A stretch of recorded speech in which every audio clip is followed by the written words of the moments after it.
Hi! Welcome back again to another luto serye. Nagtitipid ka ba at sakto lang ang iyong budget dahil medyo di peligro na naman? Ito, meron akong isi-share sa inyo na below 100 pesos lang pwede ka nang magkaroon ng ulam. 30 pesos na pechay, bali 15 ang isa. Ito namang tokwa, isa-isang isa, bali 3 piraso, 18 pesos. Tapos itong oyster sauce at saka yung sibuyas. Habang ako pala ay busy, ay nako, Diyos ko Rode, itong pusa ko nanghihingi na ng pagkain. Panay pa ang ingaw niyan. Bale, bago ko nga pala ito lutuin, ay akin muna itong huhugasan kasi naka-expose lang to doon sa palengke kanina. Tapos hiniwa ko muna sa gitna, and then ang hiwa ko nga lang pala dito ay pa-cubes lang para pag maprito siya mamaya ay mabilis lang siya maluto.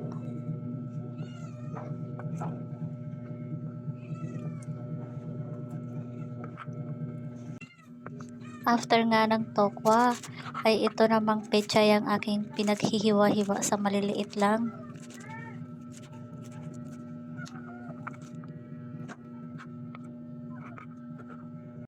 Katapos ko nga maghiwa-hiwa ng mga tokwa at saka pechay, sinunod ko naman din iprito itong tokwa.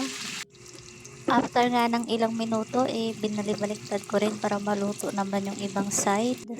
At eto na nga, no, fast forward na nga tayo. Luto na yung tokwa. Para sa akin, okay na yung ganitong luto.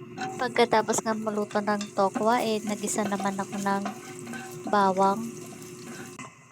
Next naman, ang sibuyas at saka ang siling green. Pinagsabay ko na lang din. After ko nga magisa lahat ng ingredients, sinunod ko na rin ibalik itong tokwa. At saka inalo-halo ko lang din ng kaunti. At saka ko din nilagay itong pechay. After ko nga mailagay yung pechay, naglagay na din ako ng seasoning granules.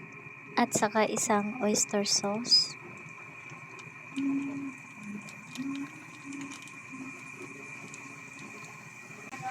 At naglagay din pala ako dyan ng tubig para pampalambot. Konting paminta.